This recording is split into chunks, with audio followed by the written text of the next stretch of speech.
How to access the first and second jhanas. Practical guide.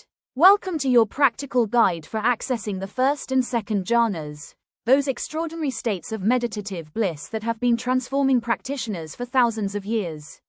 If you've ever wondered what it feels like to experience champagne bubbles fizzing through every cell of your body, or to enter what some describe as the opposite of a panic attack, an escalating pleasure loop of pure joy, then you're in the right place. Contrary to what you might have heard, these states aren't reserved for monks who've meditated for decades. Modern practitioners are discovering that jhanas can be surprisingly accessible. Some beginners have accessed their first jhana in under an hour. Today, I'll walk you through the exact steps, using methods that have proven effective for contemporary meditators. Before we begin, let's understand what we're aiming for. The first jhana feels like intense euphoria, bright, sunny, and what practitioners describe as yellow in quality.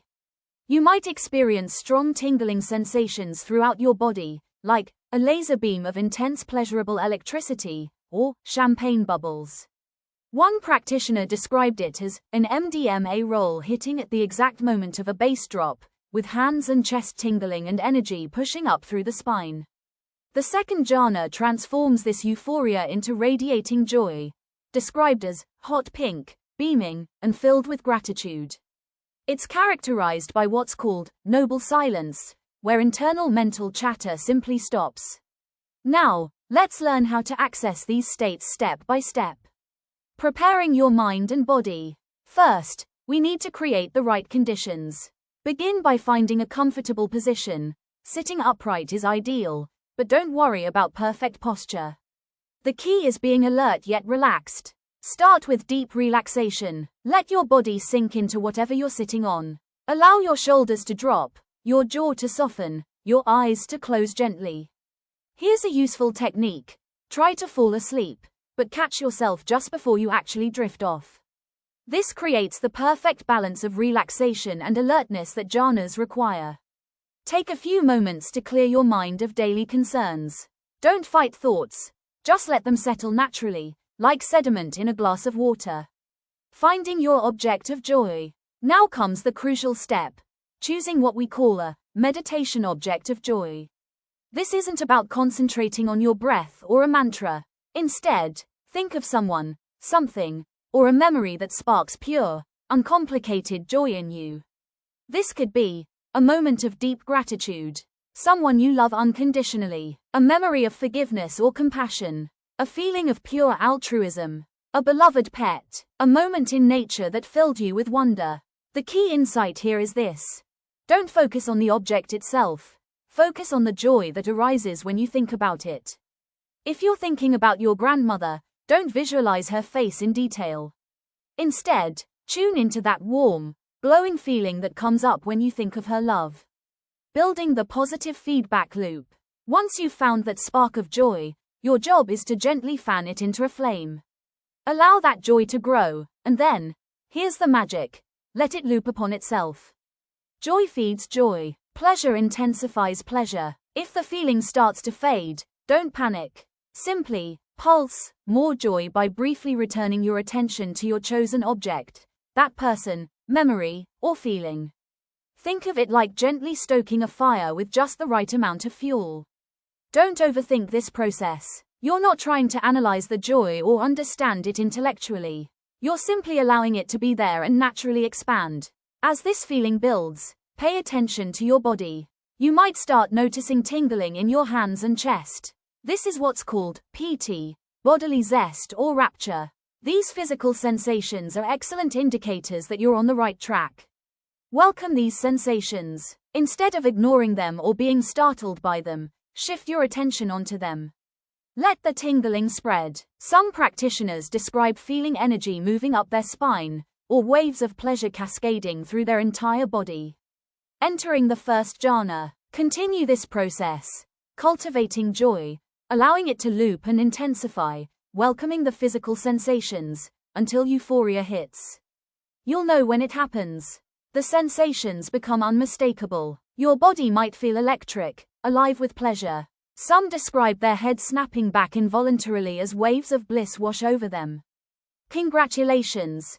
You're now in the first jhana. The feeling might be so intense it's almost shocking. That's normal. Remember, a jhana is like a sneeze. There's intentionality involved, but ultimately it's a release, not something you force through sheer willpower. If you feel overwhelmed, it's okay to ease back. These states can come hard and fast, and it's important to pace yourself and listen to your body. Transitioning to the second jhana. Once you're established in the first jhana, progressing to the second is remarkably simple, yet requires a subtle art. The instruction is beautifully straightforward. Don't do anything. Just stay in the moment and enjoy the sensation of the first jhana.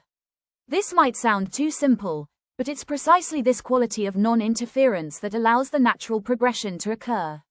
If you don't actively try to change or interact with the first jhana state, the sensation will begin to evolve on its own.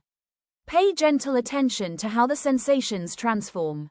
The euphoric, bright, sunny, yellow feeling of the first jhana will naturally shift into something different. The joy, gratitude, beaming, radiating, hot pink quality of the second jhana. You might notice that thinking and mental commentary, what Buddhists call vitakka and vikara, begin to quiet down or disappear entirely. This is the noble silence of the second jhana, where internal mental chatter ceases. With more experience, you might develop what feels like muscle memory for moving between states. Some practitioners describe shifting their focus of energy from the head area in the first jhana to the heart area in the second jhana. Important guidelines for practice. Throughout this process, maintain a sense of playfulness and curiosity. Approach jhanas with the wonder of a child discovering something new, not the grim determination of someone trying to achieve a goal. Remember that striving is the antithesis of jhana. You need to want it, yes, but also be okay with not getting it. This paradox, caring but not clinging, is essential to success. Everyone's experience is unique, so be open to experimentation. What works for one person might not work exactly the same way for you. Your brain is unique, and your pathway into these states might have its own flavor. Focus on flow state rather than just relaxation. For some practitioners, accessing jhanas is less about traditional meditation relaxation and more about sustained, highly engaged attention, like getting absorbed in a creative project, but directed inward. Most importantly, pace yourself. Jhanas can be intense experiences, and it's crucial to ground yourself afterward. Spend time with friends or pets, write about your experience, or engage in gentle physical activity. Building your practice. With continued practice, you'll find that the initial steps become more streamlined. Eventually, you might be able to drop the relaxation phase and even the specific meditation object, allowing yourself to pop into the first jhana almost instantly. But remember, the ultimate purpose of jhanas isn't just to feel good, though they certainly do that. Traditionally, they develop the mental clarity and concentration skills that support deeper insight into the nature of consciousness and reality itself. These states can fundamentally change your relationship with happiness and well-being. Many practitioners discover that they have access to an infinite resource within that's available without external conditions. Colors might appear brighter, sound sweeter, and you might find a profound sense of emotional resilience that carries into daily life. So be patient with yourself, maintain that sense of curious playfulness, and remember, these extraordinary states of consciousness are natural capacities of your mind, waiting to be discovered through focused attention and skillful practice. Your journey into the jhanas begins with your very next breath, your next moment of joy, your next willingness to explore what your consciousness is truly capable of.